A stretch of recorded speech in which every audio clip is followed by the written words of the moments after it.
हर हर महादेव। मैं धर्मेंद्र सिंह टिंकू, समाज सेवक, कवि नगर दुर्गाकुंड से बोल रहा हूँ।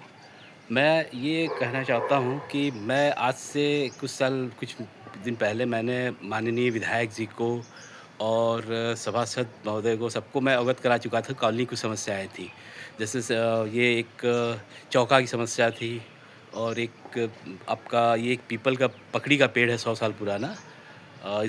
इसको बाउंड्री मतलब उसको सुरक्षा सही ढंग से उसका रखने का, उसका मतलब साइड से बाउंड्री करा के बढ़िया कराने के लिए तो माननीय विधायक जी ने बोला था कि मैं ये कम्युनिटी हॉल बन जाएगा तो उसके बाद मैं करा दूँगा। एक दो काम और भी था तो इन्होंने नहीं कराया। तो फिर मैं एक दिन पेपर में निकला था तो मेयर का नंबर था, तो मैंने मेयर से बात किया। तो मेयर ने बोला कि आप 1 घंटे बाद आओ, मैं पीएमओ पे आता हूँ। मैं पीएमओ पे गया मिलने उनसे, तो उन्होंने बताया कि आपने बात की, तो मैंने बोला हाँ। तो फिर मैं पहले तो उन्होंने जाते ही फिर कह रहे हैं कि आप क्या करते हो? मैं बोला माता पिता की सेवा, समाज सेवा करता हूँ। तो बोले खर्चा कैसे चलता है? तो मैं बोला कि उनके आशीर्वाद से। फिर इन्होंने रिपीट किया वही बात, तो मैंने बोला उन्हीं के आशीर्वाद से चलता है, बोला ना आपको एक बार। तो फिर उन्होंने बोला, बताया मैं ये बात थी ऐसे-ऐसे। तो उन्होंने कहा मेरे बहुत ख़ास आदमी विधायक हैं, सभासद हैं। और अच्छा, तो उन्होंने तुरंत फ़ोन मिलाया सभासद जी को। तो मेरे से बोले कि आप बात करो। मैं बोला मैं उनसे क्यों बात करूँ? मैं ऑलरेडी उनको जब मैं बता चुका हूँ, सभासद को, विधायक को अवगत करा चुका हूँ, तो अब मैं आपके पास आया हूँ, मेयर के पास आया हूँ। तो उनका कहना था कि नहीं करोगे? मैं बोला नहीं करूँगा। क्या मैं नहीं काम करूँगा? क्या मत करिए, मेरा काम है नहीं, जनता का काम है, मेरा व्यक्तिगत कार्य है नहीं। कि तुम बहुत बड़े नहीं समाज सेवक बने हुए हो।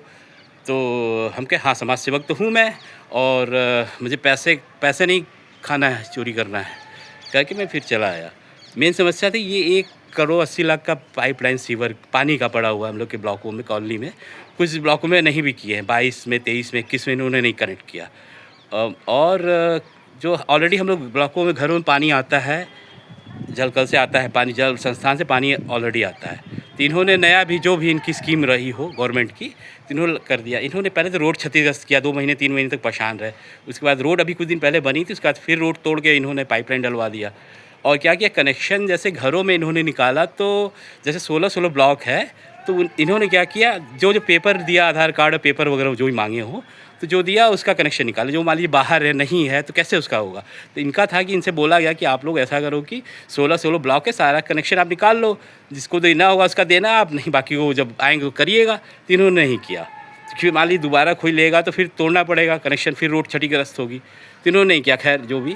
तो मेरा कहना है कि ये पाइपलाइन क्या किए, 1-1 फीट पाइप निकाल कर जितने लोग पेपर दिए थे उनका सब ब्लॉकों के सामने छोड़ दिए।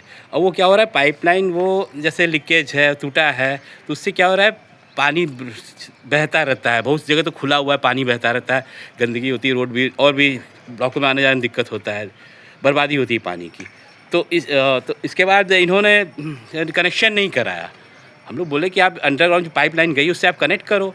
तो इससे क्या मतलब, सरकार का 1 करोड़ 80 लाख रुपए बर्बाद करने से क्या फ़ायदा? जनता परेशान हुई। अभी भी बारिश, पानी इतना बर्बाद हो रहा है कई ब्लॉकों में। आप 12 नंबर देख लिए, 13 के बाद, 24 के बाद, इधर हर जगह 18 के पास, 19 के पास देखिए पानी बहता रहता है। तो हमारा कहना है कि इसको अगर कार्य हो गवर्नमेंट का तो सही वे से होना चाहिए, सही ढंग से होना चाहिए। चौका का काम इसी तरह कहा गया था, वो नहीं कराया। चौका मरम्मत का कार्य, पेड़ का पकड़ी का पेड़ है, इसका 100 साल पुराना है, इसको देखभाल सही ढंग से इसको करा देने का, बाउंड्री साइड से नीचे से अच्छा कर देने का। इसी तरह इन्होंने ट्यूबवेल पार्क में लगवाया। उस ट्यूबवेल के चलते इस जल कल योजना के थ्रू इसके जितना इतना बढ़िया पार्क था, इन्होंने पूरा पानी भर दिया। कई दिन तक पानी भरने के चलते 2 पीपल के पेड़ थे वो पार्क में। एक पीपल का पेड़ इतना भर गया था कि पीपल का पेड़ एक गिर गया। एक आंटी को चोट भी लगी, एक क्षतिग्रस्त हुए, बाउंड्री क्षतिग्रस्त हुई, काफ़ी नुकसान हुआ। तो ऐसा काम करने से क्या फ़ायदा? तो मैं जनता से ये कहना चाहता हूँ, आम नागरिक से, कि आप ऐसे नेता को चुनिए, ज़मीनी नेता को, जो ज़मीन से जुड़े हुए हों।